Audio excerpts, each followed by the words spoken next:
Europe 1, 7h46, l'interview vérité. On vous retrouve Thomas en direct de Pékin pour cette matinale spéciale environnement dont vous avez les images sur europe1.fr. Votre invité Gérard Mestralet, le PDG d'Engie. Engie, c'est bien sûr le nouveau nom de GDF Suez, groupe dont l'État détient un tiers du capital. Et d'ailleurs, il y a une quinzaine de jours, Ségolène Royal, la ministre de l'écologie, a annoncé qu'Engie n'investirait plus dans le charbon. Bonjour Gérard Mestralet. Bonjour. Alors c'est une nouvelle dont vous vous êtes réjoui officiellement, publiquement. C'est sincère ou c'est parce que chez Engie, comme en Chine, on ne critique pas l'État ? Ah non, la décision a été prise avant, elle a été prise le week-end qui précédait. Nous avions réuni notre conseil d'administration, d'ailleurs à New York, et le conseil d'administration, au sein duquel évidemment l'État est représenté, a pris cette décision, c'est-à-dire de ne plus participer à de nouveaux projets, à des appels d'offres concernant le charbon. Alors l'étape d'après, c'est quoi ? C'est de fermer vos centrales à charbon qui tournent actuellement ? D'abord, 85% de nos activités de production d'électricité sont des activités à zéro carbone ou bas carbone.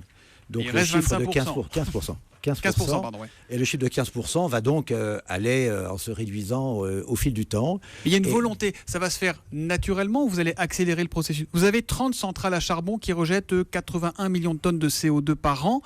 C'est un peu contradictoire avec l'image d'une entreprise sponsor de la COP21 comme les Engie.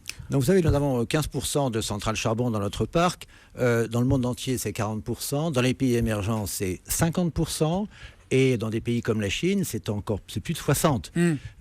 Donc nous sommes présents dans 70 pays. Nous sommes présents dans ces pays et nous avons contribué à l'électrification et au développement de l'électricité dans ces pays. Maintenant, le monde change vite, et Engie aussi. Et donc nous souhaitons accompagner ces pays dans les énergies renouvelables, que ce soit le solaire, que ce soit l'éolien, que ce soit l'hydraulique, que ce soit la biomasse ou la géothermie. C'est ce que nous faisons. Et donc, ce pourcentage va évidemment aller en diminuant relativement rapidement. Et si nous pouvons accélérer le mouvement, nous le ferons. Il y a une centrale à charbon en Australie, à Hazelwood, qui est considérée comme la troisième la plus polluante du monde, dans laquelle Engie est impliquée. Celle-là, vous dites aux autorités australiennes et vous-même, vous dites qu'il faut aller plus vite, il faut la fermer plus rapidement ? Mais s'il faut trouver d'autres solutions, n'oublions pas que ces centrales, elles existent. La COP21, ça va servir à nous dire qu'il existe beaucoup d'autres solutions ailleurs. Donc elles existent, et pour l'instant, elles fournissent de l'électricité à des gens qui s'éclairent. On ne va pas mettre la moitié de la population mondiale, et notamment la plus pauvre, dans le noir tout de suite. Donc il faut y aller progressivement, le plus vite possible. Et je trouve que la COP21 est un moyen d'aller de plus en plus vite, et notamment, et c'est le souhait des entreprises, si on arrive à établir un prix du carbone mondial. Alors racontez-nous, Gérard Mestralet, comment se passent les négociations avec les Chinois. Il paraît que c'est compliqué. Hier, on était content, on annonce qu'il y a quand même des perspectives plutôt réjouissantes pour la COP21. Ça se passe comment quand vous êtes autour de la table avec eux ? Alors, il y a les négociations qui se font d'État à État. Et je voudrais souligner quelque chose que peut-être les Français n'ont pas bien réalisé. Il se passe quelque chose aujourd'hui. Il se passe quelque chose sur la question climatique. En Chine, vous voulez dire ? Oui, la négociation franco-chinoise est, à mes yeux, un succès. Les entreprises, d'un côté, depuis déjà 2-3 ans, ont pris une conscience de la question climatique. Et le gouvernement m'a chargé d'être le coordonnateur du business dialogue. Ça bouge, et ça bouge dans le bon sens. Mais les Chinois, n'oublions pas, avec les Américains, sont ceux qui ont torpillé Copenhague. Absolument. Oui. Donc il était essentiel que les Américains et les Chinois soient à bord. Et je rappelle qu'à Copenhague, c'est parce que les Chinois ne voulaient pas prendre d'engagement que les Américains ne l'ont pas pris non plus et que ça a torpillé l'accord. Mais qu'est-ce qui vous fait croire qu'aujourd'hui les Chinois seraient devenus sincères sur le sujet ? Parce que, si vous le croyez d'ailleurs, vous les pensez sincères ? Non, je le crois. Je le crois pour plusieurs raisons. D'abord parce qu'ils ont pris conscience, et pas seulement les gouvernements, mais c'est une question d'opinion publique. Et l'opinion publique, elle existe en Chine aujourd'hui. Et elle pousse ? Et elle pousse. Et elle pousse parce qu'il y a eu des désastres climatiques localement.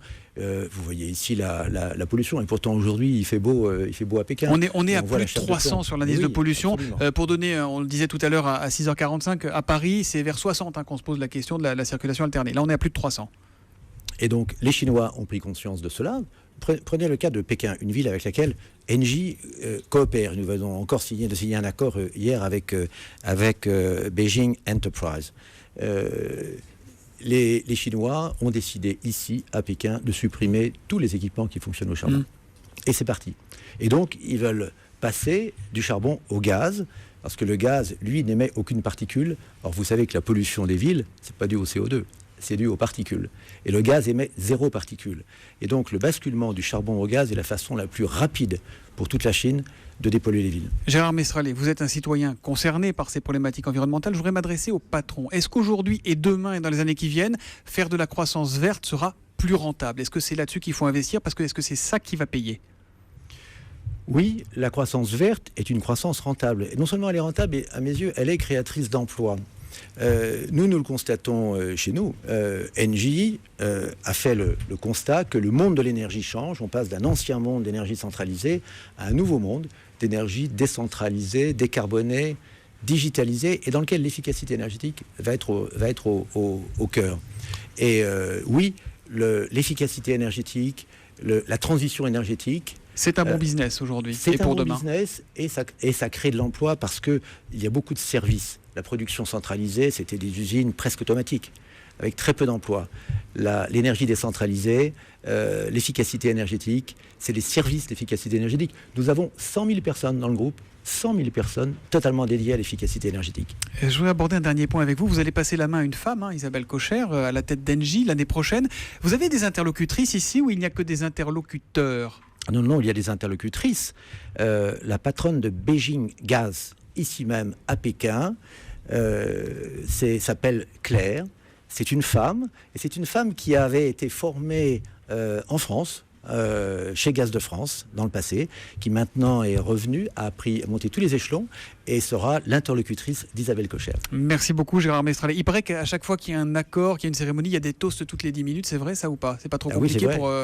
il faut tenir le coup, les Campay, effectivement, au 10e Campay du déjeuner. Campay, c'est quoi? C'est cul-sec, Campay? C'est cul-sec. Ah, le 10e, ça va commencer à être compliqué. Oui, alors ce sont quand même des petits verres. On est moins regardant sur les normes peut-être de pollution, on signe un peu plus facilement, non, au 10e? Souvent, on signe avant. Oui, c'est plus prudent. Merci Gérard Mestrallet d'être venu ici en direct sur Europe 1, ici en direct de Pékin. Merci, bonne journée. Au revoir.